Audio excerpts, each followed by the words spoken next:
I see a pattern, but my imagination cannot picture the maker of that pattern. I see the clock, but I cannot envisionage the clockmaker. This is not a failure of faith. It is the honest confession of a man who has spent his entire life staring into the machinery of the universe. The question you have come here with tonight, this question that has perhaps kept you awake, that has made you feel alone in a crowd of people who seem so certain of their answers. This question of who made God, it assumes we understand what we are asking. We do not. The human mind is unable to conceive of the 4 dimensions. How then can it conceive of a being before whom 1,000 years and 1,000 dimensions are as one? Tonight I will tell you something that took me 70 years to understand, and it is not what you expect. You see, I have been asked this question more times than I can count. Journalists corner me at lectures. Students raise their hands with trembling voices. Letters arrive from every corner of the world, from priests and atheists alike. All of them wanting to know what Einstein thinks about God, what Einstein believes, as if my equations give me some special access to the divine. As if bending light around the sun also bent me closer to heaven. But I must be honest with you, completely honest. Because you deserve that, you came here not for comfort but for truth, and the truth is this: I see a pattern in all things. When I look at the way planets move, when I watch the dance of electrons, when I trace the arc of light across the cosmos, I see order, breathtaking, magnificent, humbling order. The universe is not chaos, it speaks a language. Mathematics is merely our clumsy attempt to translate that language into something our small minds can grasp. And yet, when I try to picture the author of this language, my imagination fails me entirely. I see the clock. The gears turn with perfect precision, the hands move in harmony, but the clockmaker remains invisible, not hidden, not secretive, simply beyond the reach of a mind like mine. This is where I must ask you to stay with me, because what I am about to share is not the easy answer. It is not the answer that will make you feel comfortable at night, but it is the answer that has given me peace. A strange kind of peace that comes not from certainty, but from wonder. You came here tonight because you have been given only 2 answers your whole life. Both of them insufficient. The religious answer tells you that God made everything, and you must believe without question. Stop asking, have faith. The scientific answer tells you that there is no God, only matter and energy. Blind forces crashing into each other across billions of years. And your question is meaningless. Stop asking. Accept the void. Both answers leave you empty. One demands you close your mind. The other demands you close your heart. And somewhere deep inside you, a voice whispers that neither is the whole truth. That voice is not weakness. That voice is not confusion. That voice is the same voice that has driven every great discovery in human history. It is the voice of honest curiosity. The real suffering is not that you lack an answer. The suffering is that you have been told the question itself is either sinful or stupid. You have been made to feel foolish for wondering. Priests have told you that questioning God is dangerous. Scientists have told you that wondering about the divine is primitive, and so you learn to be quiet. You learn to nod along. You learn to pretend the question did not burn inside you, but it does burn. I know it does because it burned in me too. It still burns. The murder of curiosity is the greatest violence that can be done to the human spirit. And tonight I want to give you permission to wonder, permission to not know, permission to hold the question without crushing it into a premature answer. Let me tell you a story, the story of how humanity learned to think about the divine. It is a story in 3 chapters, and most people never hear the third chapter. In the beginning there was fear. In primitive peoples, it is first of all fear that awakens religious ideas. Fear of hunger, fear of wild animals, fear of illness, and above all, fear of death. Since the understanding of causal connections is usually limited at this stage, the human soul creates something to explain the inexplicable. It forges a being more or less like itself, on whose will and activities depend all the experiences which it fears. The thunder becomes an angry god, the flood becomes divine punishment, the disease becomes a curse from some offended spirit. And what does the frightened human do? He tries to win the favor of this being. He offers sacrifices. He performs rituals. He builds temples and altars. He hopes that if he does the right things, says the right words, bleeds the right animals, the terrible powers above will spare him. This is the religion of fear, and do not think it is gone from the world. It lives on in every heart that believes God is watching to punish, waiting to judge, eager to condemn. The God of fear is an accountant God, keeping tallies, balancing ledgers, measuring your failures against your offerings. This religion of fear is considerably stabilized by the formation of a priestly caste, men who claim to mediate between the people and the being they fear. Men who say, I know what the God wants. I can speak to the God for you. Give me your offerings. Give me your obedience, and I will protect you from divine wrath. Often a leader or desperate combines the function of the priesthood with his temporal rule, or an alliance forms between political power and the priestly caste. Both have something to gain from your fear. The king gains your submission, the priest gains your sacrifice, and the God of fear grows stronger with every trembling knee. But humanity did not stop there. Something in us reached for more. A second source of religious development is found in the social feelings. Fathers and mothers, as well as leaders of great human communities, are fallible and mortal. The parent who seemed all-powerful when you were small eventually grows old, eventually dies. The king who promised protection eventually falls. The friend who swore eternal loyalty eventually betrays or simply disappears. And in the face of this universal failure of human protectors, a longing rises, a longing for guidance that will not fail, for love that will not die, for a protector who cannot be defeated. This longing provides the stimulus for the growth of a social or moral conception of God. This is the God of providence, the God who protects, who decides, who rewards, and who punishes. The Heavenly Father, the shepherd watching over his flock, the judge who sees all and balances all. According to the limits of the believer's outlook, this God loves and cherishes the life of the tribe, or of the nation, or of all mankind, or even life itself. This God comforts in sorrow. This God preserves the souls of the dead. The Jewish scriptures admirably illustrate this development from the religion of fear to the moral religion. The God of Abraham demanding sacrifice gives way to the God of the prophets demanding justice, and this development is carried further in the New Testament. The religions of all civilized peoples, especially the peoples of the Orient, are primarily moral religions. This is an important advance in the life of a people, this transformation from the religion of fear into the moral religion. The God who only demands appeasement is replaced by the God who demands righteousness. The focus shifts from ritual to ethics, from sacrifice to behavior, from trembling to aspiring. But here is what almost no one tells you, and this is the crucial point.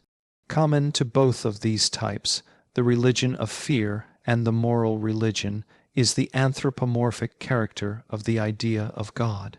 Do you know what anthropomorphic means? It comes from the Greek words for human and form. It means making God in the image of a human being.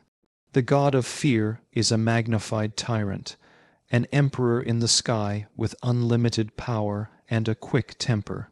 The god of providence is a magnified parent, a father in heaven with unlimited wisdom and boundless love. Both are projections of human experience onto the cosmos. Both are shaped by our fears and our longings.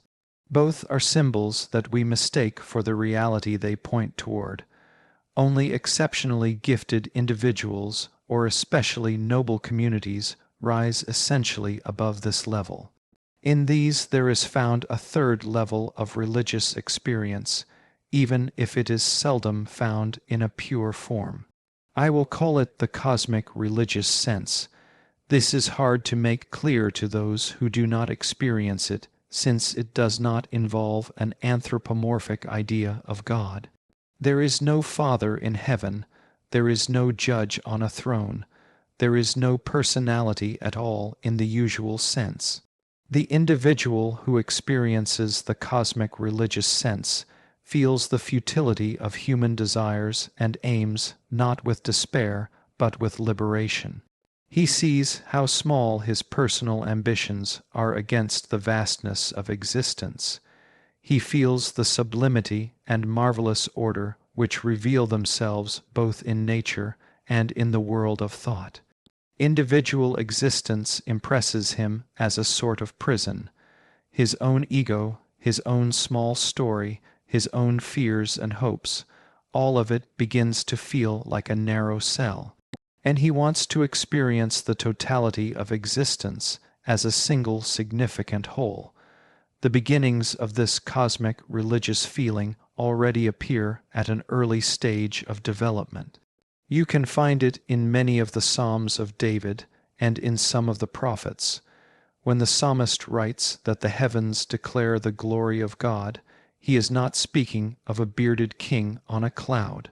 He is speaking of this overwhelming sense that the universe itself is sacred, that existence itself is the miracle. Buddhism, as we have learned especially from the wonderful writings of Scopen, how contains a much stronger element of this cosmic feeling. The dissolution of the ego into the larger whole, the recognition that separation is illusion, the peace that comes from ceasing to struggle against what is. The religious geniuses of all ages have been distinguished by this kind of religious feeling, which knows no dogma and no God conceived in man's image. So there can be no church whose central teachings are based on it. You cannot build an institution around wonder. You cannot organize rapture. You cannot create a hierarchy of awe. Hence it is precisely among the heretics of every age that we find men who were filled with this highest kind of religious feeling. And they were in many cases regarded by their contemporaries as atheists, sometimes also as saints. The Church did not know what to do with them. They did not fit the categories. Men like Democritus, Francis of Assisi, and Spinoza are closely akin to one another. An ancient Greek philosopher, a medieval Christian saint, and a Jewish lens grinder who was excommunicated for his beliefs. What could they possibly have in common? They shared the cosmic religious sense. They saw through the anthropomorphic illusion. They experienced the universe not as the creation of a superhuman person, but as a unity shot through with meaning that cannot be captured in human language.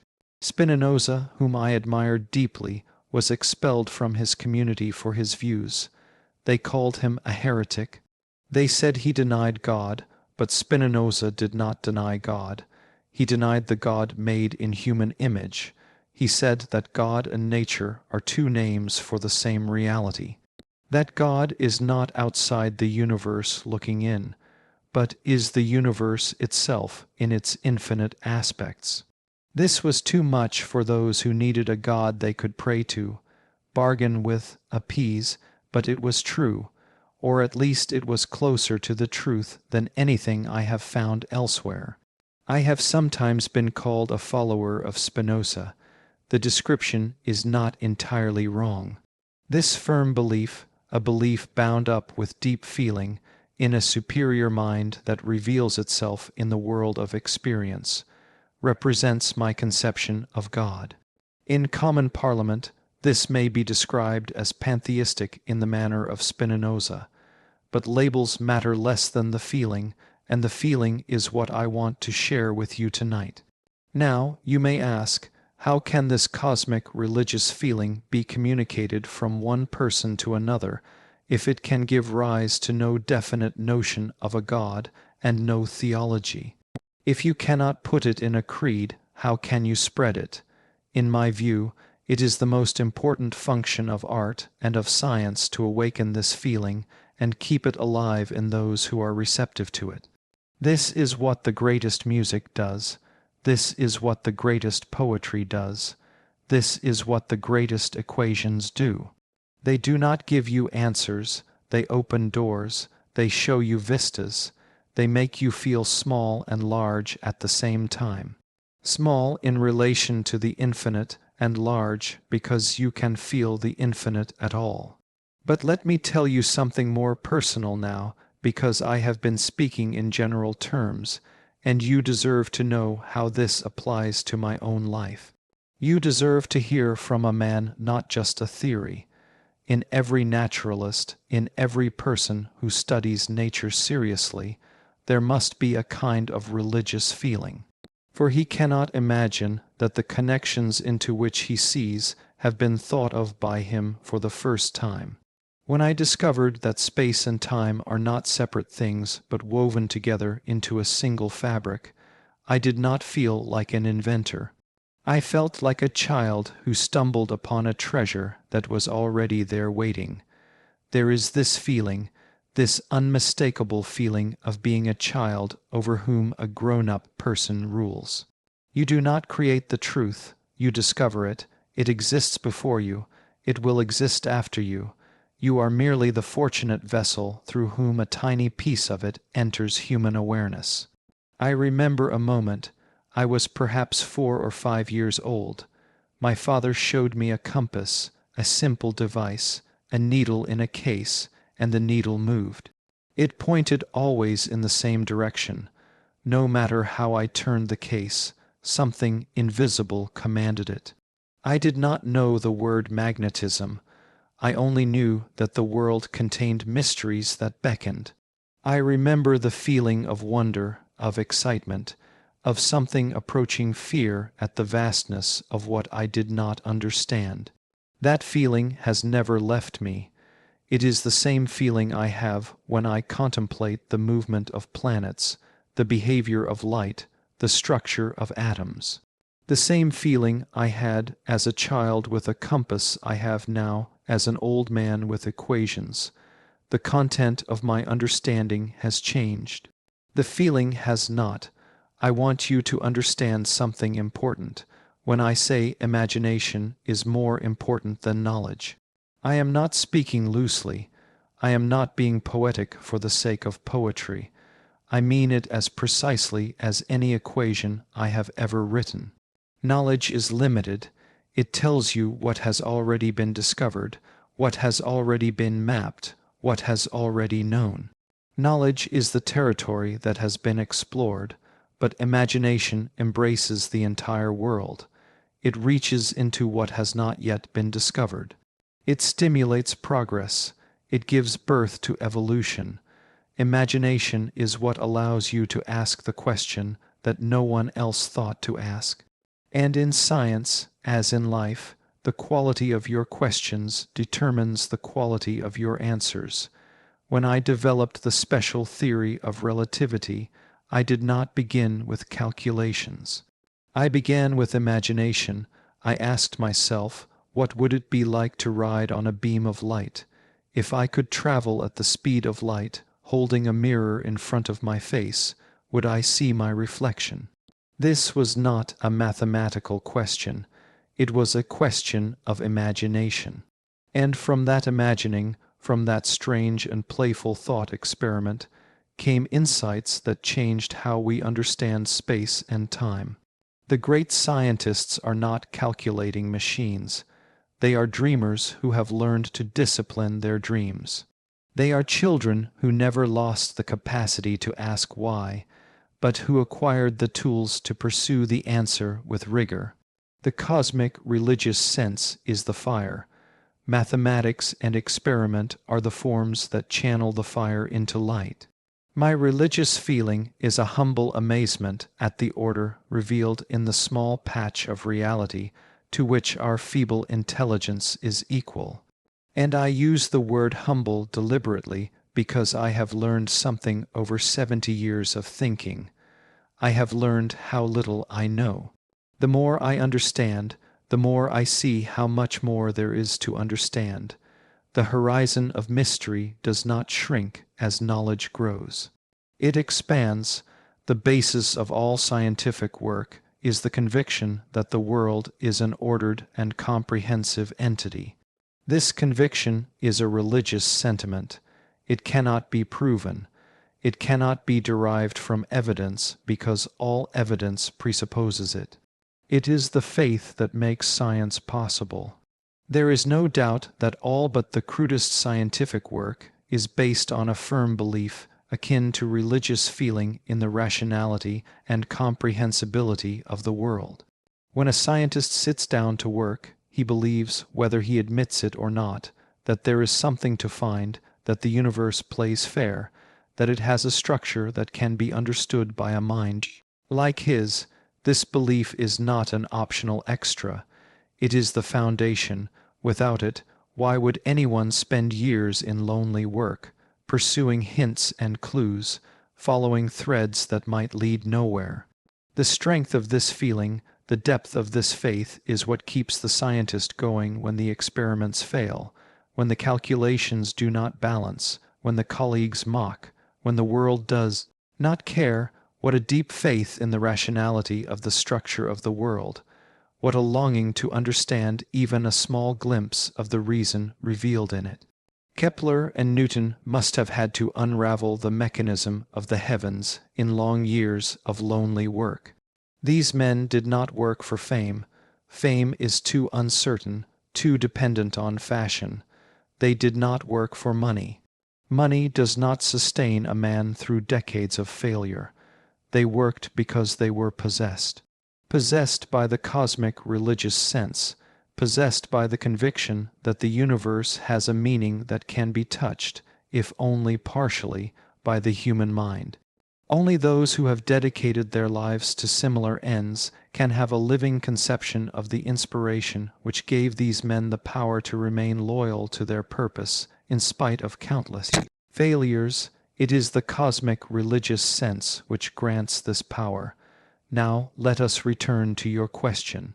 The question that brought you here, who made God? I must ask you to examine the question itself, because hidden inside it are assumptions that may be wrong. And until you see those assumptions, any answer I give will miss the mark. When you ask who made God, you assume there is a who, a being, a consciousness like ours, only larger and more powerful. You assume there is a person behind it all, because a person is what you know. A person is what you are. The anthropomorphic error creeps in before the question is even finished. When you ask who made God, you also assume there is a made, a moment of creation, a before and after. You assume that time works at the ultimate level the way it works in your kitchen where you bake a cake, and there is a moment before the cake and a moment after. But time itself may be part of what was created. To ask what happened before time is like asking what is north of the North Pole. The question assumes a framework that may not apply. When you ask who made God, you assume there is a God, a thing, an entity, something separate from everything else, something you can point to and discuss. But what if God is not a thing? What if God is the name we give to the order itself, to the rationality that pervades all things, to the pattern that cannot be separated from what it patterns? I see a pattern, but my imagination cannot picture the maker of that pattern. I see the clock, but I cannot envisionage the clockmaker. The human mind is unable to conceive of the four dimensions. How can it conceive of a God before whom 1,000 years and 1,000 dimensions are as one? This is not agnosticism in the lazy sense, the shrug that says we cannot know, so why bother. This is something more profound. It is the recognition that the question itself may be malformed, that we are like the bedbug on the surface of the globe, unable to visualize the dimension that would make sense of our confusion. Imagine a bedbug completely flattened out living on the surface of a globe. This bedbug may be gifted with analysis. He may study physics, he may even write a book. His universe will be two-dimensional. He may even intellectually or mathematically conceive of a third dimension. But he cannot visualize it. He cannot step outside his flat world and see the globe as a globe. Man is in the same position as the unfortunate bedbug, except that he is three-dimensional. Man can imagine a fourth dimension mathematically, but he cannot see it, cannot visualize it, cannot represent it physically. It exists only mathematically for him. The mind cannot grasp it. And if the mind cannot grasp four dimensions, how much less can it grasp what lies beyond dimension altogether? We are asking a bedbug to picture a symphony. We are asking a fish to describe the desert. We are asking a creature of time and space to conceive of what is neither. Most mistakes in philosophy and logic occur because the human mind is apt to take the symbol for the reality. The word God is a symbol. It points towards something, but the symbol is not the thing. When you ask who made God, you are asking about the word as if the word were the object. You are confusing the map for the territory, the menu for the meal, the finger pointing at the moon for the moon itself. This is why I say I am not an atheist, and yet I do not believe in a personal God. The labels do not fit. The question forces me into categories that miss the point. A God who rewards and punishes is inconceivable to me. Why? For the simple reason that a man's actions are determined by necessity, external and internal. In the eyes of such a God, man would be as little responsible as an inanimate object is for the movements which it makes. A stone falls because gravity pulls it. A man acts because causes move him. To reward or punish either one is equally absurd. Science has been accused of undermining morals because of this view, but the charge is unjust. The ethical behavior of man is better based on sympathy, education, and social relationships, and requires no support from religion. Man's plight would indeed be sad if he had to be kept in order through fear of punishment and hope of rewards after death.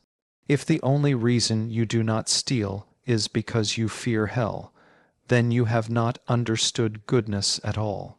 You have only understood calculation. True morality comes from the heart, not from fear. It comes from the recognition that you and the person beside you are made of the same substance, subject to the same laws, sharing the same brief moment in the vastness of time. When you truly see another person not as an object, not as a means to your ends, but as another center of experience, as real as your own, something happens. Compassion arises naturally. You do not need a God to command you to love. Love emerges from understanding. I have known atheists of the deepest moral integrity and religious people of the most casual cruelty. The correlation between belief in a personal God and ethical behavior is not what the churches claim. What matters is not what you believe about the furniture of the universe, but how you treat the beings you share it with. What matters is sympathy. What matters is imagination, the capacity to feel what another feels, to recognize yourself in the stranger. But let me be clear about something. Just because I reject the God of rewards and punishments, the God of fear, and the God of providence does not mean I reject reverence. It does not mean I live in a cold mechanical universe drained of meaning. The opposite is true.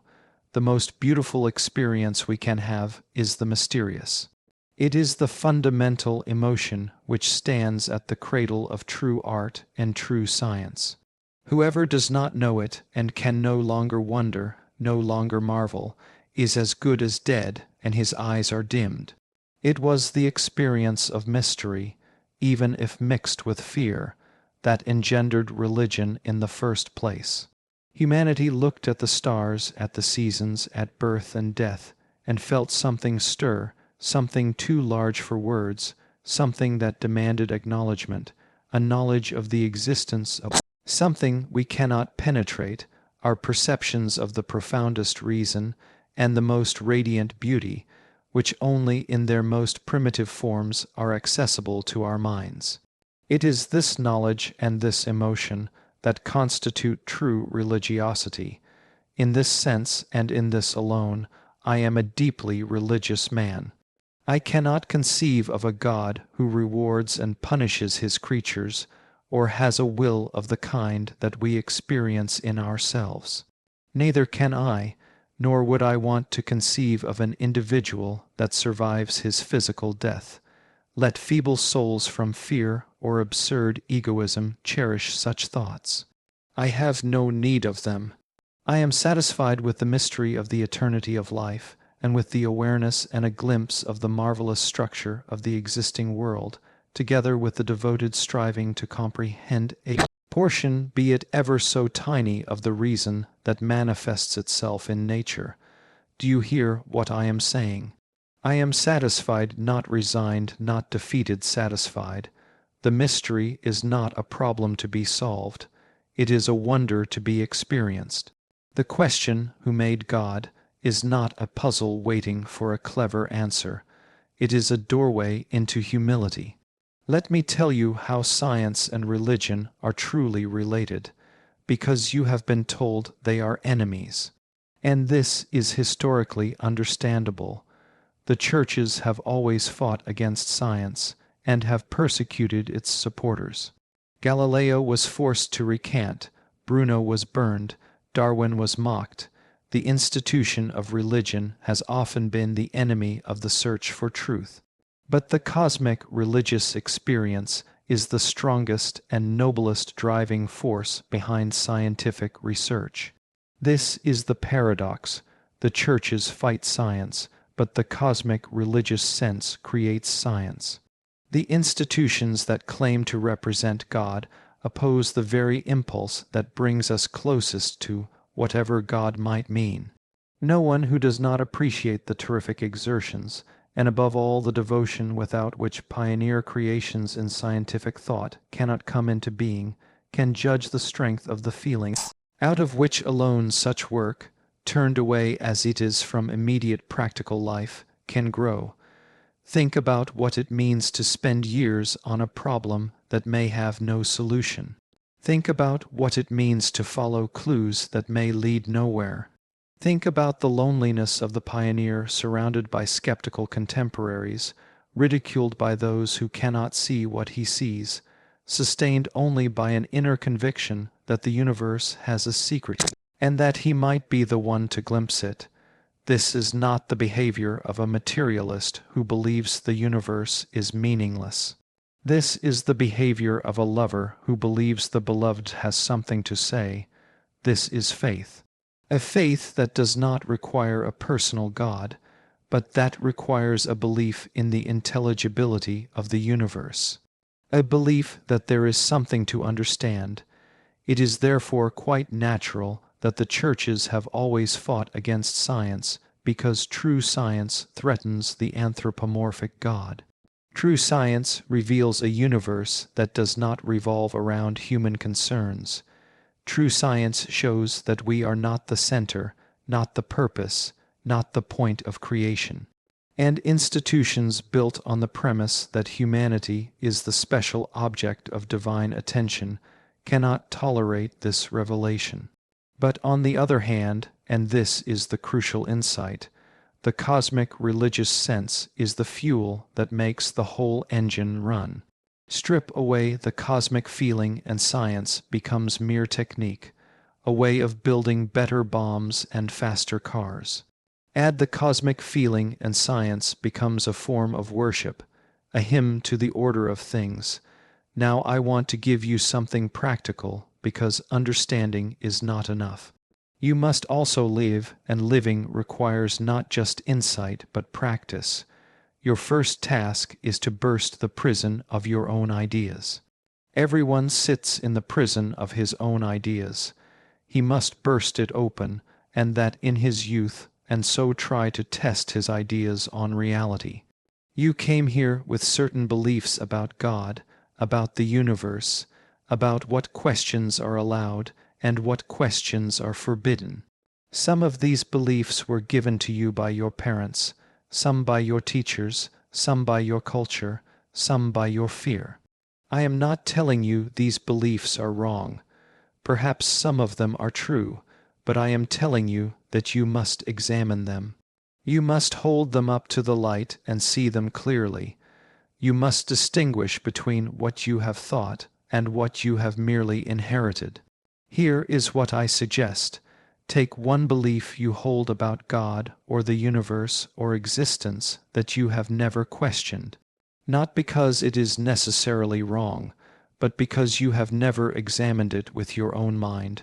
Write it down. Look at it. Ask yourself where this belief came from. Did it come from evidence? Did it come from authority? Did it come from fear? Did it come from longing?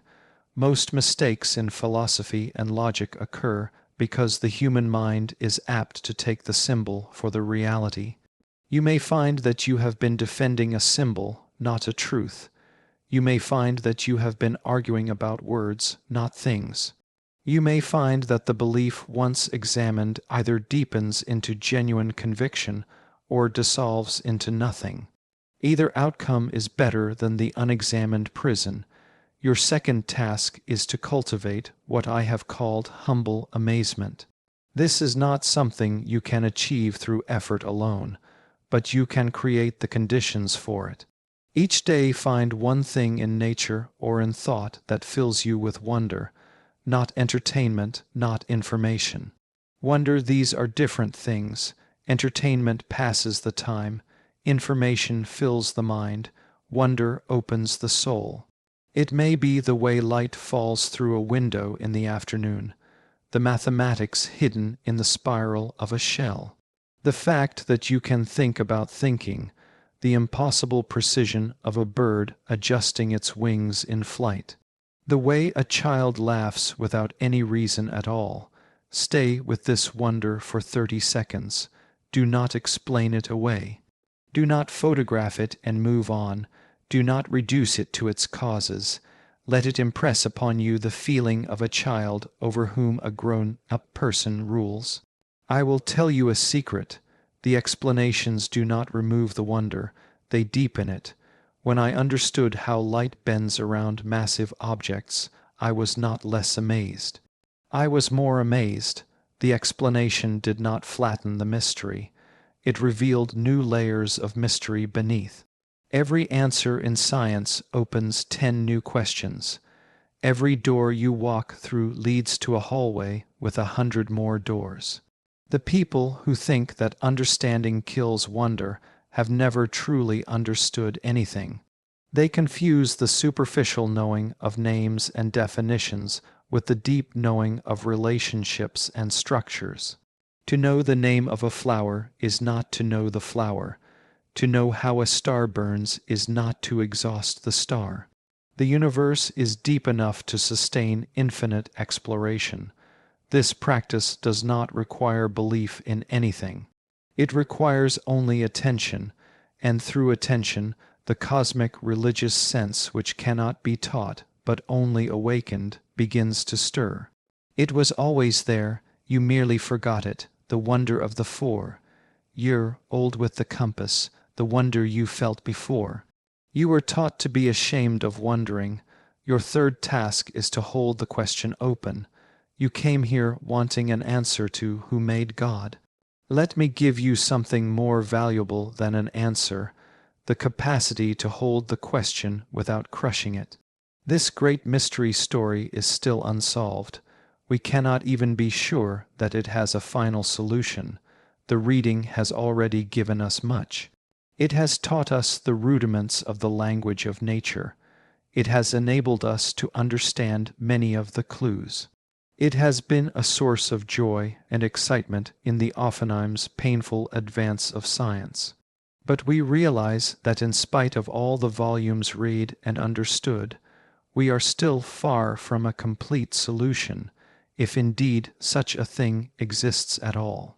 At every stage, we try to find an explanation consistent with the clues already discovered. Tentatively accepted theories have explained many of the facts, but no general solution compatible with all known clues has yet been evolved. Very often a seemingly perfect theory has proved inadequate in the light of further reading.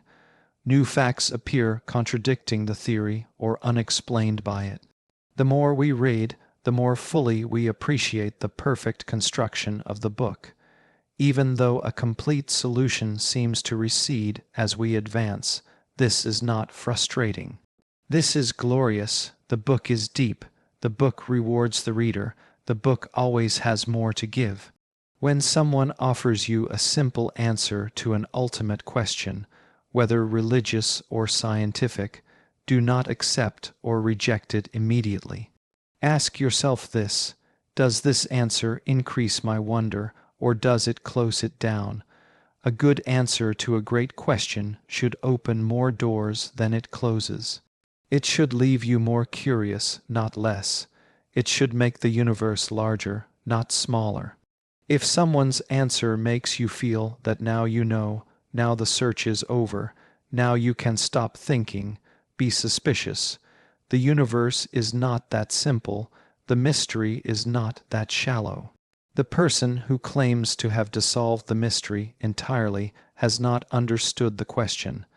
They have merely retreated into certainty, which is a form of sleep. The person who refuses to engage with the mystery at all has abandoned their humanity. They have merely retreated into cynicism, which is another form of sleep. Stand between them. This is where the cosmic religious sense lives. In the space between premature certainty and lazy dismissal, in the willingness to wonder without demanding answers, in the patience to search without requiring results. We have traveled together tonight through the history of how humanity has thought about the divine. From fear to morality to the cosmic sense, we have examined why the question, who made God, contains assumptions that may not hold. We have explored what it means to live with reverence, without superstition, with inquiry, without arrogance. You are not faithless for questioning. The question itself is holy. You are not foolish for wondering. The wondering is the highest exercise of mind. The greatest minds who ever lived, Kepler, Newton, Spinoza, and yes, myself, were possessed by the same feeling that brought you here tonight. The sense that reality is shot through with a reason we can glimpse but never fully grasp. The sense that the universe speaks, and we are learning slowly, imperfectly, joyfully to listen before God. We are relatively all equally wise, equally foolish. This is not humiliation. This is liberation. You are not required to have all the answers. You are only required to remain curious. You are only required to keep your eyes open and your heart awake. The child's question, why, is the holiest question there is. Never let anyone take it from you. Not the priest who tells you to stop asking and believe. Not the professor who tells you to stop asking and calculate. Not the voice inside your own head that tells you the question is foolish and you should grow up and accept the world as it is. The most beautiful experience we can have is the mysterious, and you have not lost access to it. It is available to you right now. In the next moment, You choose to pay attention to the order hidden in the small patch of reality before your eyes. In the next breath you take, if you let yourself feel the strangeness of breathing, in the next thought you think, if you let yourself wonder at the miracle of thinking at all. Imagination is more important than knowledge, for knowledge is limited, whereas imagination embraces the entire world, stimulating progress, giving birth to evolution. It is strictly speaking a real factor in scientific research, and it is a real factor in the spiritual life as well. The imagination that lets you conceive of possibilities beyond what is. The imagination that lets you feel kinship with beings you will never meet. The imagination that lets you sense the pattern even when you cannot picture the maker. I have given you what I can. Not an answer, but a way of living with the question, not certainty, but peace. The peace that comes not from knowing, but from trusting that the universe is worth knowing. The peace that comes from giving up the demand that everything be explained and embracing the joy that anything can be explored. If what I have shared tonight resonated with something in you, if you felt even for a moment that permission to wonder, then perhaps you would like to return. There is more to say, there is always more. The great mystery story has many chapters, and we have only touched a few. Leave a comment below telling me this. What is the question you have always been afraid to ask? Not the question that sounds intelligent. Not the question that makes you look good. The real question, the one you whisper to yourself in the dark. I would like to know, because the questions we are afraid to ask are usually the questions most worth asking. And share this with someone who has also been searching, someone who lies awake at night, someone who has felt foolish for wondering, someone who needs to know that a man who spent his life studying the universe found not emptiness at the heart of it, but pattern. Not silence, but a kind of music we are only beginning to hear. They may not agree with everything I have said. That is good. The cosmic religious sense recognizes neither dogmas nor easy agreements. It is not a club with membership requirements. It is a way of seeing, and ways of seeing can be shared without being imposed. Until we meet again, keep wondering.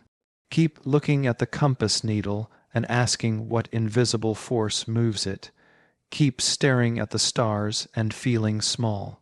Keep marveling at the fact that you exist at all, and that you can ask why, and that the universe does not punish you for asking, but rewards you with ever deeper mysteries.